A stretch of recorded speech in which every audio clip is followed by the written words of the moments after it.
Всем привет! Вот, как видите, имею вот такой двигатель.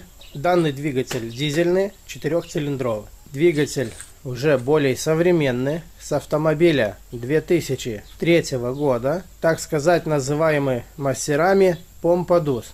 Данный двигатель выглядит вот так, со всех сторон. Все навесные агрегаты, все на месте, полностью в сборе двигатель. Если вы заметили уже, на данном двигателе нету топливного насоса, только есть подкачивающий насос, а также и в голове двигателя нету с наружной стороны устроенных вмонтированных форсунок.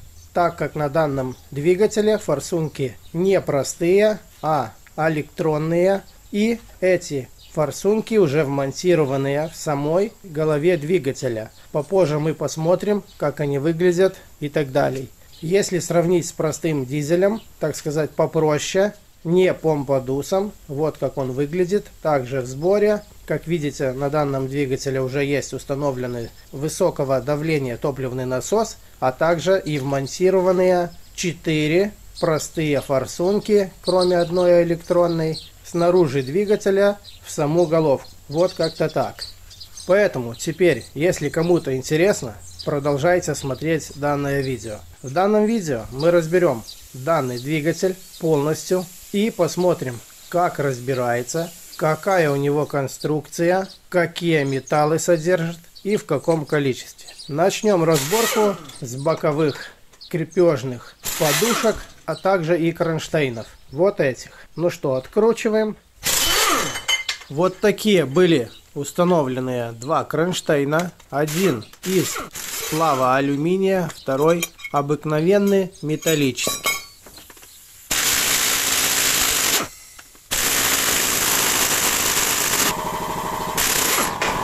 Вот так выглядит опорная подушка данного двигателя.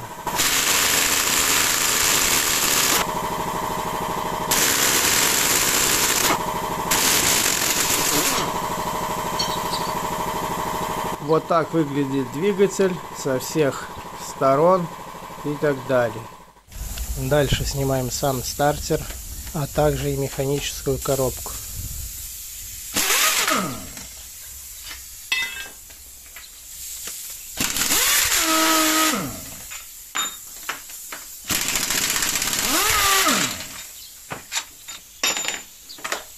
Вот такой стоял стартер.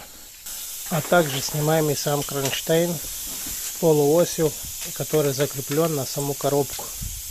Вот этот. А потом и уже снимаем саму механическую коробку.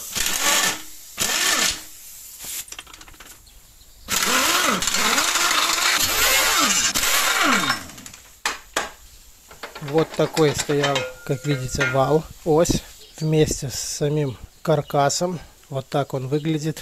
Место подвесного подшипника. Нижние болты уже я открутивший заранее. Откручиваем вот эти все остальные болты и снимаем механическую коробку. Итак, вот и все, демонтировали коробку. Если кому-то интересно, какая у коробки конструкция и какие металлы она содержит, можете посмотреть у меня на канале видео. Там я все показываю и рассказываю. Вот так она выглядит.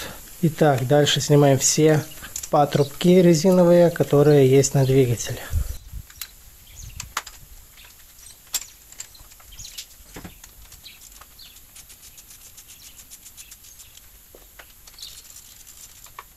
Вот и все. Патрубков как и не бывало. Итак, демонтировали все резиновые патрубки. Теперь дальше снимаем сам кронштейн, к которому подключаются все резиновые патрубки. Вот этот. А также и топливный совместно с вакуумным подкачивающий насос. Итак, демонтировали кронштейн вместе с температурой датчиками.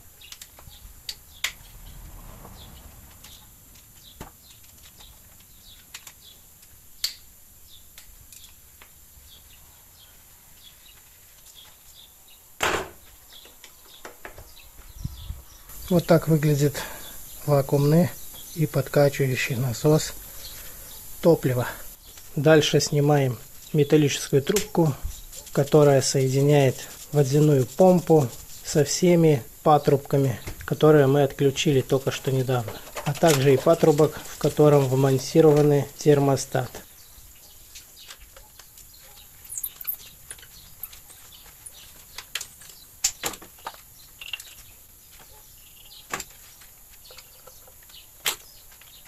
Вот сам термостат. Дальше снимаем контактную планку для накала свечей. Следующее, что делаем, отключаем одну из трубок для ЕГР, затем снимаем саму, демонтируем турбину.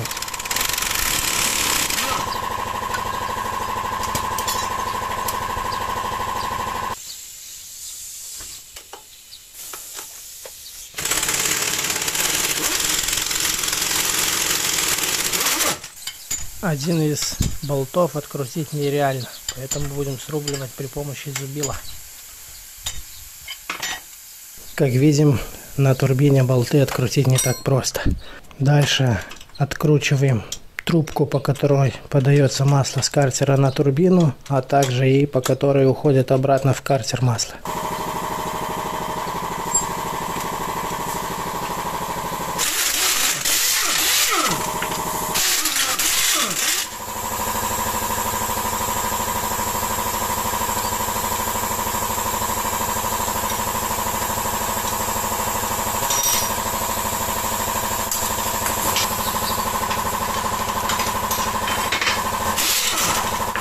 Итак, демонтировали турбину с головки двигателя. Вот так она выглядит. И как видим, данная турбина идет вместе с коллектором. Теперь дальше откручиваем и демонтируем с двигателя головки остальные трубки с нержавейки от ЕГР, а также и впускной коллектор вместе с ЕГР. Вот таким принципом.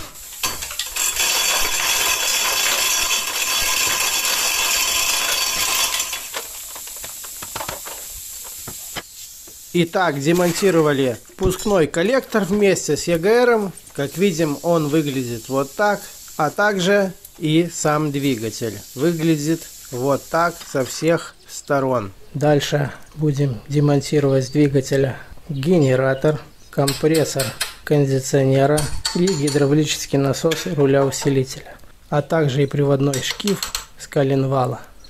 В первую очередь расслабляем ремень и снимаем натяжитель. Дальше все остальное. Вот так выглядит натяжной ролик натяжителя ремня.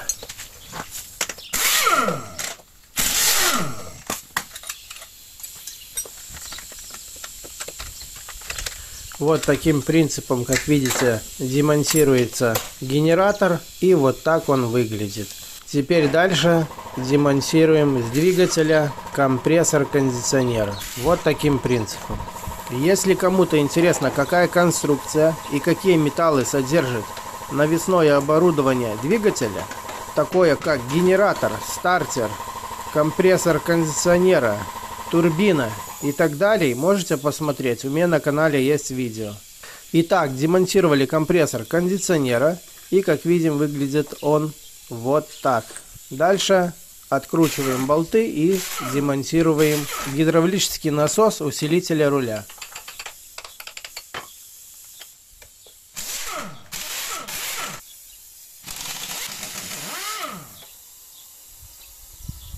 Вот так выглядит гидравлический насос усилителя руля. Следующее, что делаем, это демонтируем кронштейн с двигателя блока, на который крепилось все навесное оборудование. Вот этот. После того, как демонтировали кронштейн, откручиваем 4 болта и демонтируем сам приводной шкив коленвала двигателя. Итак, сняли шкив, и вот так он выглядит. Как видим, уже немножко разобрали все вокруг двигателя, и теперь двигатель со всех сторон выглядит вот так. Теперь дальше будем демонтировать полностью весь комплект сцепления. Как видим, я уже практически все болты открутил, и теперь снимаем корзину и диск сцепления.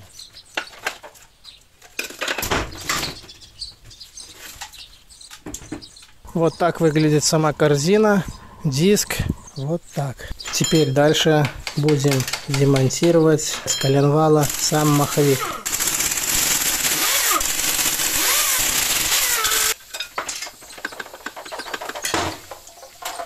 Вот как выглядит сам маховик.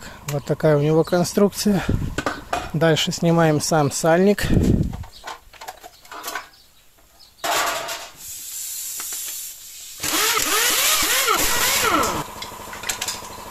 Вот как выглядит сальник коленвала с правой стороны. Теперь выбираем с блока двигателя щуп вместе со своим каркасом. Теперь дальше демонтируем масляный фильтр вместе со своим корпусом, а также и теплообменником, датчиком и так далее. Вот как он выглядит, весь комплект теплообменника, фильтра и так далее. Дальше снимаем датчик коленвала, датчик холла. Если кому-то интересно, как проверить, рабочий или нет датчик холла, у меня есть на канале видео, можете посмотреть. Вот так он выглядит. Дальше снимаем с двигателя защитные кожухи вот таким принципом.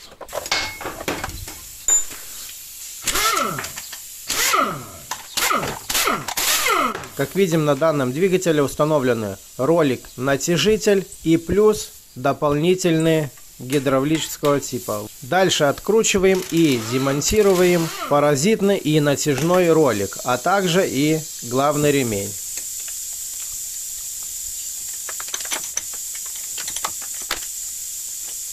Вот так выглядит главный ремень, а также и натяжной ролик. Дальше при помощи шуруповерта откручиваем приводной зубчатый шкив с коленвала. Вот таким принципом. Вот так он выглядит. Дальше выкручиваем болты и демонтируем с блока двигателя водяную помпу, а также и гидравлический натяжитель главного ремня. Вот так выглядит гидравлический натяжитель ремня.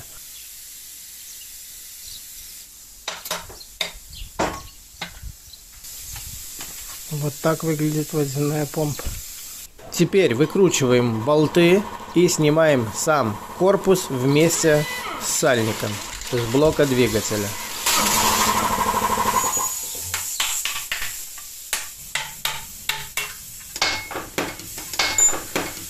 С другой стороны, где установлен главный ремень, вот такой стоял сальник с кронштейном коленвала. Дальше выкручиваем болты и снимаем клапанную крышку.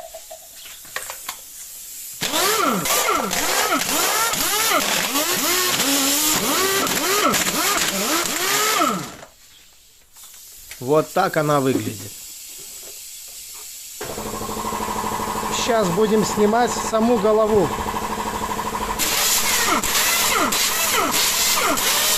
Итак, открутили все болты, демонтируем саму голову с блока двигателя. Вот так она выглядит. Попозже рассмотрим подробно конструкцию головы. А теперь работаем дальше. А вот сам двигатель, вот какие поршни, видите? Ну что, дальше переворачиваем двигатель вверх ногами, откручиваем поддон, шатуны от коленвала и выбиваем поршни.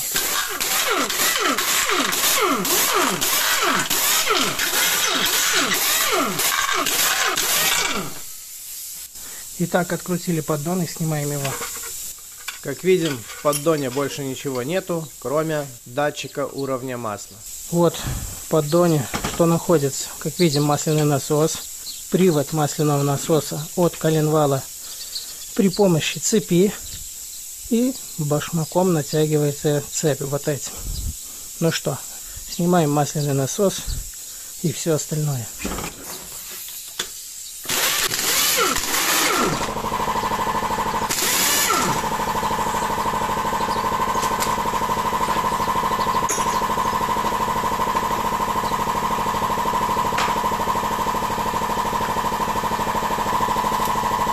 Вот так выглядит масляный насос.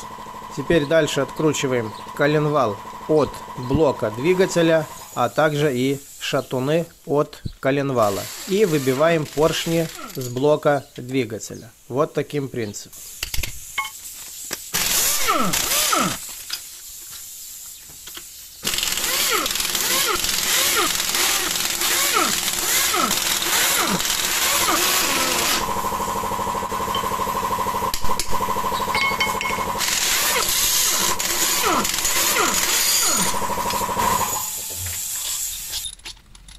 Итак, открутили все коромысла, убираем их и извлекаем коленвал. Вот какой коленвал. Вот какие были установлены на двигателе вкладыши, коромысла и так далее.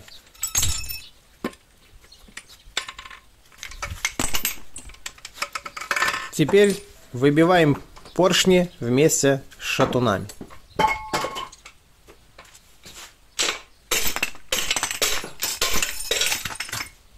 Вот и все. Полностью разобрали наш двигатель. Как видим, блок пустой, ничего не осталось. Вот такие стояли поршни. Итак, практически разобрали мы весь двигатель. Осталось только разобрать саму головку двигателя. Как видите, она выглядит вот так, полностью в сборе. С другой стороны выглядит вот так. И если головку перевернуть вверх ногами, то мы видим посадочное место головки, а также и клапана, плюс кончики форсунок распылителей и кончики накала свечей для подогрева камеры сгорания. Ну что, разбираем и смотрим, какая у нее конструкция и сколько она весит, сколько здесь чистого алюминия.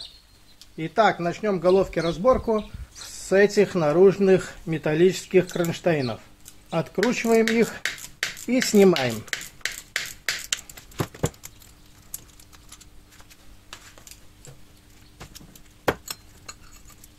Вот такие были два кронштейна. Дальше демонтируем шкив с распределительного валика.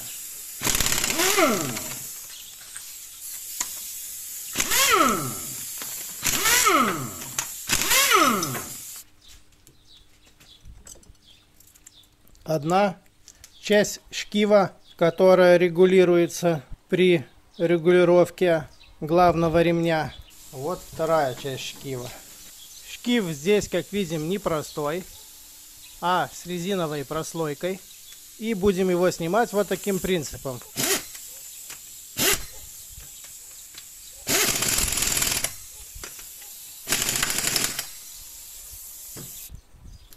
Вот так он выглядит. Дальше будем выкручивать накала свеч.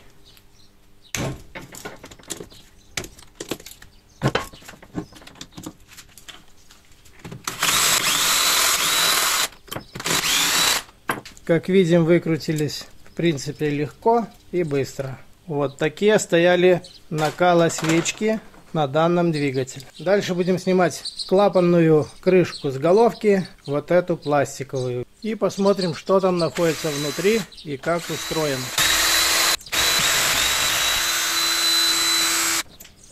Итак, клапанную крышку открутили. Как видим, здесь есть горлышко заливное масло, а также устроены в саму крышку вмонтированный сапун.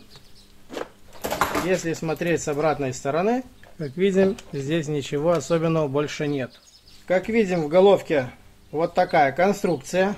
Идет электрическая планка на фишку с проводами. Дальше идет на борт компьютер автомобиля. С каждой планки на каждую форсунку выходит по фишке. И на контактную группу форсунки подключается. Сверху головки установленный здесь один распределительный валик, который управляет клапанами. На данной голове установлено 8 клапанов. Это 4 клапана, которые впускают воздух, и 4 клапана, которые выпускают воздух. Так скажем. Несмотря на то, что здесь устроен один распределительный валик, он еще управляет и вот этими двумя комплектами коромыслов. Коромыслы управляют форсунками. Здесь форсунки не простые, а высокого давления. Не просто, что они под высоким давлением подают топливо в сгорание камеру, но они еще и создают это высокое давление топлива в этой сгорания камере. Сейчас покажу головку вторую и посмотрим, какая между ними разница. Итак, вот перед вами другая головка. Одна и та же головка может быть установлена на тот же самый двигатель. Просто одна головка с электронными и высокое давление создавающими форсунками, а вторая с простыми форсунками и плюс с высокого давления топливным насосом. Итак, смотрим. Снимаем крышку. И вот какая разница между головками. Хотя они могут быть установлены идеально на тот же самый двигатель. Они идентичны от того же самого двигателя. Здесь стояли простые форсунки, а здесь были накалосвечи. Здесь, как видим, установлены вверху просто распредвалик, который управляет только клапанами, больше ничем. Как видите, посадочные места головки идентичные, как на той. Сейчас я вам все покажу и сравню. Итак, вот перед вами две головки. Это головка от того двигателя, который мы разбирали. Это другая головка от попроще двигателя, но блоки у них все идентично. Видите, какая разница между ними? Здесь просто распредвалик, компенсаторы, ну и клапана. А здесь и компенсаторы, и клапана, и коромыслы, и форсунки электронные высокого давления. Плюс планка с электропроводкой. Если посмотреть с нижней части, то посадочные места будут идентичны. Вот задняя часть головки. Как видим, в принципе, все одинаково. Ничего здесь другого нет. Только сама конструкция головки и механическая часть отличается внутри. Вот как-то так. Ну что, разбираем дальше и смотрим, какая у нее конструкция. Разница между головками очевидная. Конечно, такая головка намного дороже той. И обслуживание, и ремонт, и так далее. Ну что, снимаем коромысла. Как видим, здесь есть вот гаечки, которыми регулируются коромыслы на форсунках. Вот такими серьезными и длинными болтами крепятся коромыслы на головку. Так как на коромыслы усилие от распредвала очень сильное. Итак, снимаем один комплект коромысла. Вот так он выглядит. Второй комплект коромысла. Идентичный первому. Как видим, вот регулировочные болты и вот посадочные места на форсунки, тарелки, зеркала и так далее. Кто как называет. Они выбираются и выглядят вот так. Эти тарелочки. Итак, дальше отключаем фишки от форсунок.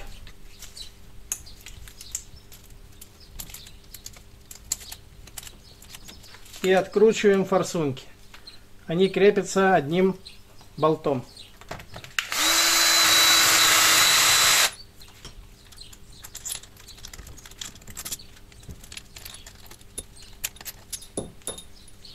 Вот такими болтами крепились форсунки. И вот такой башмачок прижимал форсунку металлически.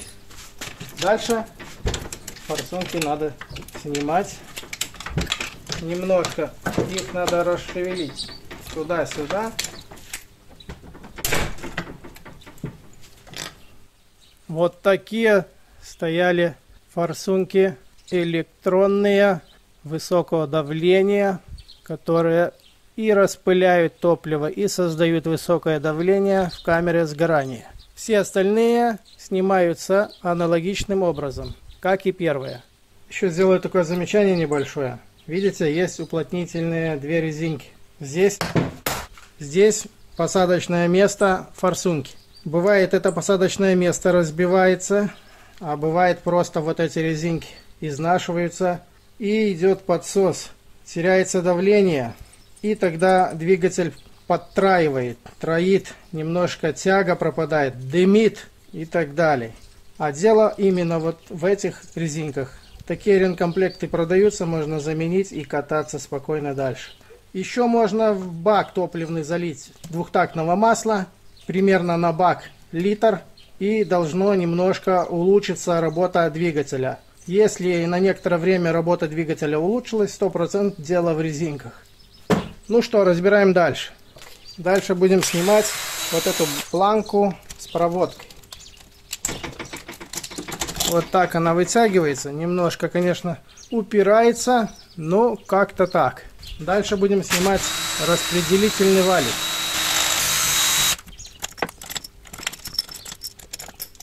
Вот такие болты крепежные. Вот такие были скобы, а также есть вкладыши на них из сплава алюминия. Ну и вот такой же распредвалик. Здесь стоит вот такой сальник. Если он выйдет из строя, будет масло гнать на двигатель в сторону главного ремня. Дальше у нас в самой головке остались только компенсаторы и клапана. Так, снимаем вкладыши, а также и компенсаторы. Вот такие стояли компенсаторы, саморегулирующие. Их регулировать не нужно. Шпильки выкручиваю вот таким принципом. Очень быстро и легко.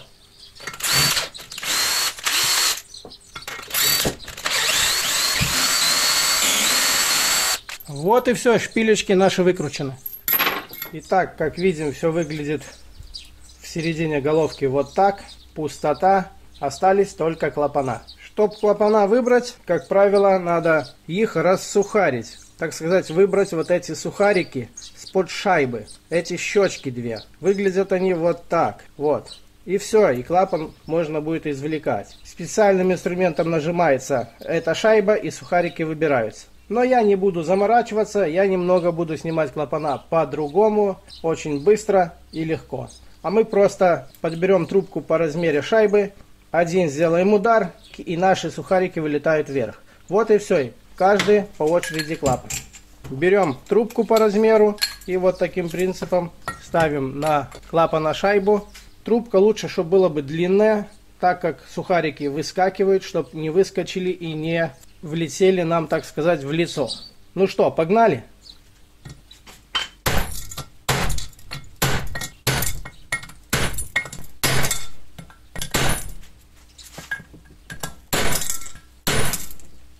Вот и все. Видите, как быстро и эффективно. Переворачиваем головку, и все высыпается.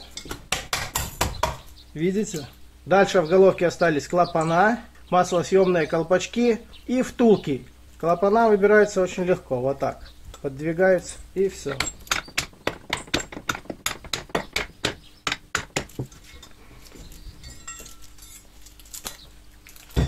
Вот наши клапана.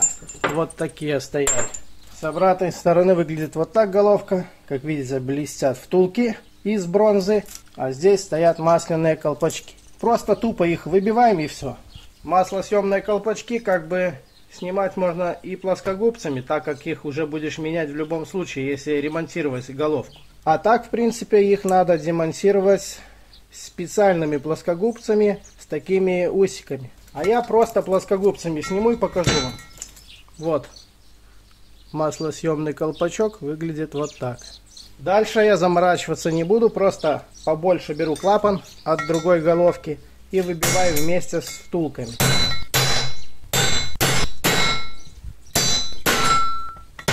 Вот и все. Дальше переворачиваем головку. И вот наши втулочки из бронзы. Вот и все. Пустая головка. Мы полностью ее разобрали. Итак, вот все, что было в головке. Начнем с того. Форсунки, компенсаторы, спружины, клапана, втулки, маслосъемные колпачки и сам распредвал. Он выглядит вот так. Если сравнить с простой головкой, той, где я показывал раньше, как видим, этот намного меньше и тоньше. И меньше у него есть конусов. Так как тот распредвалик только выполняет одну функцию. Управляет клапанами. То открывает, то закрывает.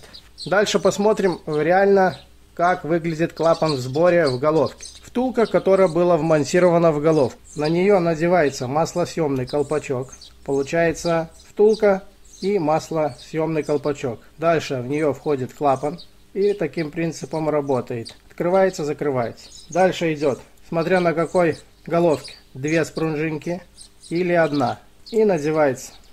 Дальше идет шайба и сухарики. 2 штуки сухариков. Надеваются они вот так. Шайба приподнимается и заходит в сухарики. Вот и все. И вот таким принципом работает клапан. И вот так в сборе он выглядит. В самой головке где-то бронзы хороших грамм 250. А теперь смотрим дальше. Сколько было цветного металла и тяжелого в нашем двигателе. Итак, смотрим окончательный результат. Какие же металлы и в каком количестве содержал наш двигатель. Начнем с тяжелого металла. Это железо. Итак, смотрим, сколько весит сам блок. Как видим, сам блок весит 40 килограмм 600. Дальше у нас сам маховик. Комплект сцепления. 23 килограмма 900 грамм. Дальше у нас сам коленвал. 16 килограмм 500. Итак, смотрим дальше, сколько весит вся остальная металлическая мелочь. Как видим, 15 килограмм 200 грамм. Давайте посмотрим, сколько же было цветного металла. Это алюминия. Итак, ложим на весы сам коллектор и всю остальную мелочь. 4800. Смотрим дальше. 11500. Смотрим, сколько же наша чистая головка весит, сколько алюминия в ней. Как видим, 12 килограмм 100 грамм. И давайте сравним с головкой простого двигателя. Как видим, простой головки вес 10 килограмм 100 грамм. Вот такая разница по весу и по конструкции между головками двигателей. Блоки на данных двигателях одинаковые, а также и навесное оборудование. Теперь каждый индивидуально по своему региону может посчитать, сколько можно получить денежек за все металлы. Вот как-то так. Я думаю, данное видео было интересно не только мне, но и может кому-то еще. А на этом у меня все. Всем спасибо за внимание. Всем пока.